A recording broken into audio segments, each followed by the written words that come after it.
Hello friends, today we will understand what is variable and what is the difference between initialization and declaration. In simple words, variable is a container which can contain a value. तो जब भी आप variable बनाते हैं तो most of the programming language में आप जब भी वेरिएबल बनाते हैं साथ में उसका टाइप भी बताते हैं। जैसे कि मैंने यहां पर लिखा इंट a। इसका मतलब क्या हुआ? इसका मतलब ये हुआ कि a एक वेरिएबल है, यानी मेमोरी के अंदर एक स्पेस बन जाएगा, एक कंटेनर बन जाएगा, इसका नाम होगा a। किस लिए बना ये कंटेनर? ताकि ये कोई वैल्यू होल्ड कर सके। और ये किस टाइप की वैल्यू होल्ड करेगा ये डिपेंड करेगा कि किस टाइप का कंटेनर आपने बनाया है। जैसे मैंने बनाया है यहां पे इंट टाइप का, तो ये इंटीजर टाइप की कोई भी वैल्यू होल्ड कर सकता है। अब इंटीजर टाइप की वैल्यू कौन सी होती है? इंटीजर टाइप की वैल्यू होती है जैसे 5, 10, 100, 1000, 3000।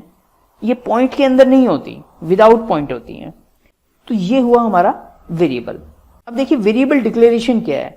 तो जब आप वेरिएबल एक बना देते हैं, अब देखिए ये जो वेरिएबल बना है इसके अंदर अभी कोई वैल्यू नहीं है, इसका मतलब आपने बस एक स्पेस क्रिएट किया है। तो जब आप एक स्पेस क्रिएट कर देते हैं, this is called variable declaration. Value assignment क्या है? जब आप इस वेरिएबल को कोई वैल्यू असाइन करेंगे, जैसे मैंने लिख दिया a = 5, तो इक्वल टू ऑपरेटर असाइनमेंट के लिए यूज होता है, यानी राइट हैंड की वैल्यू लेफ्ट हैंड को असाइन हो जाएगी। यानी 5 किसे असाइन हो जाएगा? a को। तो जैसे ही प्रोग्राम में ये लाइन एग्जीक्यूट होगी, a की वैल्यू कितनी हो जाएगी? a की वैल्यू हो जाएगी 5। अब इस a को जहां पर भी आप यूज करेंगे इसका मतलब होगा 5। फॉर एग्जाम्पल मैंने लिखा a = a+2। इसका मतलब क्या हुआ कि a की जो वैल्यू थी यानी 5 + 2 कितना हो गया? 7। किसे असाइन हो जाए? a को असाइन हो जाए। यानी अब a में दोबारा असाइन हो रहा है तो 5 हट जाएगा। अब नई वैल्यू कितनी आ जाएगी इसके पास? 7। अब जहां पर भी a को यूज करोगे उसका मतलब है a की ये वैल्यू होगी यानी 7। a का मतलब होगा अब 7, राइट? तो ये था वेरिएबल डिक्लेरेशन और ये था वेरिएबल को वैल्यू असाइन करना। अब एक टर्म आपने और सुनी होगी, वेरिएबल इनिशियलाइजेशन। तो वेरिएबल इनिशियलाइजेशन क्या है?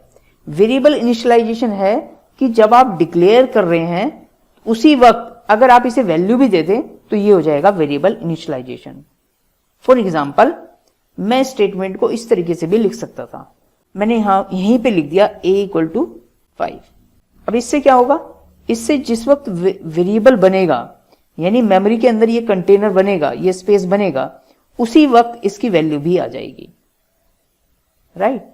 तो ये हुआ वेरिएबल डिक्लेरेशन एंड इनिशियलाइजेशन, यानी वेरिएबल डिक्लेयर भी किया, स्पेस भी बना और उसे वैल्यू भी साथ के साथ असाइन कर दी। This is called variable initialisation. I hope variable क्या होते हैं, किस तरीके से क्रिएट किए जाते हैं, वैल्यू किस तरीके से असाइन करते हैं और वेरिएबल इनिशियलाइजेशन क्या होता है, ये आपको क्लियर हुआ होगा। अब बात करते हैं पाइथन के अंदर वेरिएबल क्या होते हैं। तो पाइथन के अंदर मैं आपको बता दूं, हमको डाटा टाइप मेंशन नहीं करना होता। अगर डाटा टाइप मेंशन नहीं करते तो इसका मतलब यहां पर इनिशियलाइजेशन और डिक्लेरेशन इकट्ठा होगा, क्योंकि आप सिर्फ ऐसे तो नहीं लिख सकते वेरिएबल, राइट? तो आपको क्या करना होगा, जब भी आप वेरिएबल बनाएंगे तो इसे कुछ ना कुछ वैल्यू असाइन करेंगे, तो डिक्लेरेशन और इनिशियलाइजेशन इकट्ठा होगा। तो आप लिखते हैं a = 5, इसी का मतलब है कि आपने वेरिएबल डिक्लेयर भी कर दिया और उसे इनिशियलाइज भी कर दिया। अब अगर हम डाटा टाइप डिक्लेयर नहीं करते तो फिर ये किस टाइप का वेरिएबल होगा? तो ये उसी टाइप का होगा जिस टाइप की वैल्यू असाइन की। मान लीजिए आपने 5 असाइन की तो ये हो जाएगा इंटीजर टाइप का। अगर आपने इसे हेलो असाइन कर दिया तो स्ट्रिंग टाइप का। अगर आपने इसे फ्लोटिंग पॉइंट वैल्यू दे दी तो ये हो जाएगा फ्लोट में। अब आप कहेंगे हमें कैसे पता चलेगा कि ये किस टाइप का वेरिएबल है? तो यहां पर आप टाइप चेक कर सकते हैं यूजिंग टाइप फंक्शन। आप टाइप के अंदर लिखिए a और जब आप इसे प्रिंट करेंगे तो इसका टाइप बताएगा कि किस टाइप का ये वेरिएबल है, राइट? तो टाइप फंक्शन आप यूज कर सकते हैं टाइप पता लगाने के लिए। तो डाटा टाइप होंगे जरूर, लेकिन हम उसे डिक्लेयर नहीं करते कि किस टाइप का ये वेरिएबल है। जब आप प्रिंट करते हैं तो आपको पता लग जाएगा।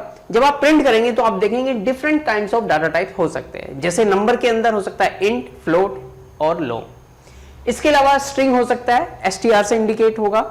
इसके अलावा लिस्ट, टपल या डिक्शनरी हो सकता है। इन तीनों के बारे में आप आगे चल करके स्टडी करेंगे। तो इस तरीके से आप टाइप प्रिंट करा करके देख सकते हैं। तो ये सारे आपके क्या हुए, इन्हें कहेंगे हम डाटा टाइप।